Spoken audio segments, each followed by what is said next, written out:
Hey brothers, this is Rob here, and this is going to be the start of a new series that I'm making called IGL 101.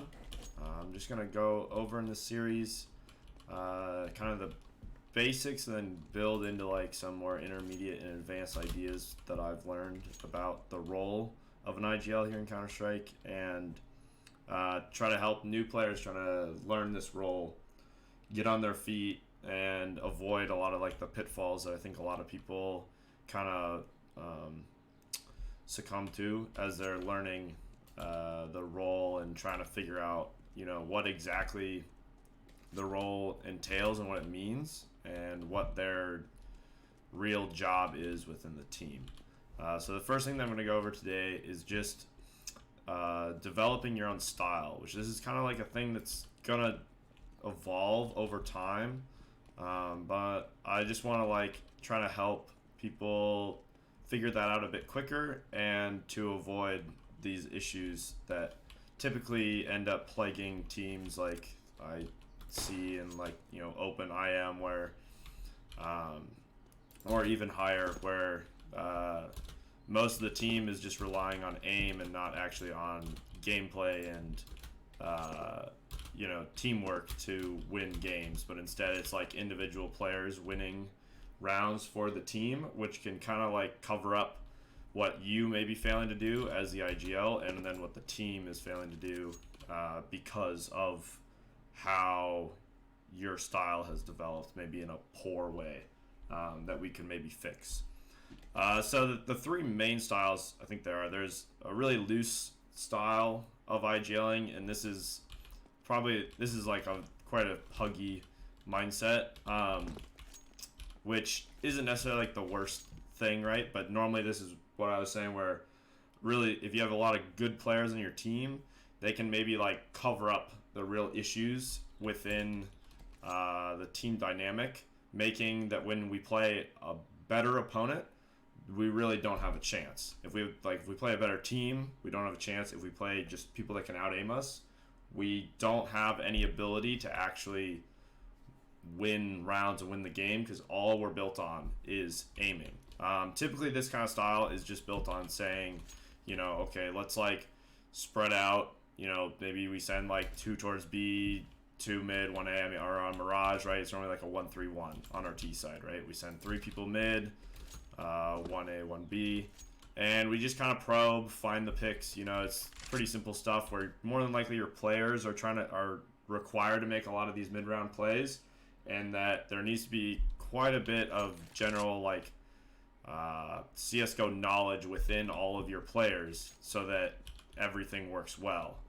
So like I said, there's less stress on you, but a lot more stress on the rest of your players. Kind of things like if we find like the connector pick, everyone needs to like pretty quickly, if someone says, hey, I'm going to smoke off cat, let's split A, everyone needs to kind of like find their way there, and there's no real plan or direction, which these rounds, there's nothing necessarily wrong with these rounds, but that to rely on them every single round to win you a game can end up becoming quite stressful and difficult if the other team has a pretty locked down defense or is playing off of each other better than you are, or just out aiming you. The next style is a micromanage style, which this is probably like the most common, I think, in new IGLs trying to like, I'd say like hyper learn the style. This is where, maybe you've got like a list of strats that you've practiced in the server, which is like a great thing to do, right? So maybe you say, okay, we're going to run a fast B. The second 2 guys out of spawn are going to come, they're going to throw the 2 arch smokes. The other 3 are going to run apps. The 2 guys that threw the smokes are going to flash them out. The guys coming out, maybe like, the first guy throws a Molotov to put out the molly, or the smoke to put out the molly, and then the next one molly's van. First guy out has to jump and clear jail, and then clear this, and then he's going to swing, he's going to push empty, right? And we have the whole thing laid out at the beginning of the round, so that when your players leave spawn back here, they know exactly what they're supposed to do and where they're supposed to go. And on paper, this sounds like a great idea, right? We have a set plan, and as long as that all goes to plan, it will work, right? And we're also assuming that like when we get onto B, they're going to be playing the normal setup. They're going to be playing one guy, van, jail, bench, site kind of area, like somewhere around here, and then a second guy, cat, or get right, or somewhere in these arches, right?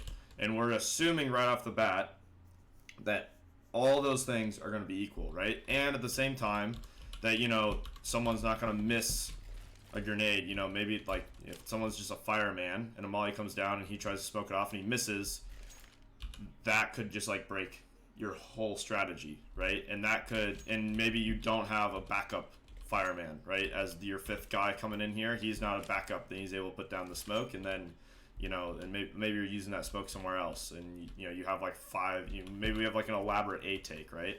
The key idea is the fact that the second one thing goes wrong, which typically is what happens in Counter-Strike. We have a very like on these executes, it's very like high paced at a team level, right? And that when we're playing high IQ players that also are good at the game, when they see, you know, when this guy sees those smokes come out, he might like drop a molly right here.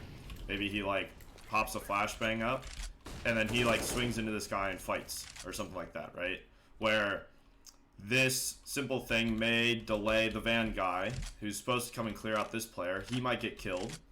And then if you say your second guy is going to jump here and look get right, but there isn't a guy get right, and maybe the guy that is normally get right is sitting right here, and they're in like he'd never actually made it to cat, right? And they just said, okay, let's play sites. Now the whole strategy falls apart because maybe we've put too many boundaries on what each of our players are supposed to do. And this, I think, is what, you know, this can be across all of your strategies. And that's not saying that, you know, this strategy right here is something that like I run in main, right? Throwing the 2R smokes, running out B. But it's not something that we can also rely on to do every single round of a game. If we're just running these things off of spawn, the CTs are going to understand when we see smokes coming down to a site, you know, I can dump the utility. I can then flash because I know that there's people coming out, and I can use up this utility, and then I can, like, you know, call to my teammates saying, hey, rotate over. This is a B hit, right? Because every single time, this is what we're running, this is what we're doing.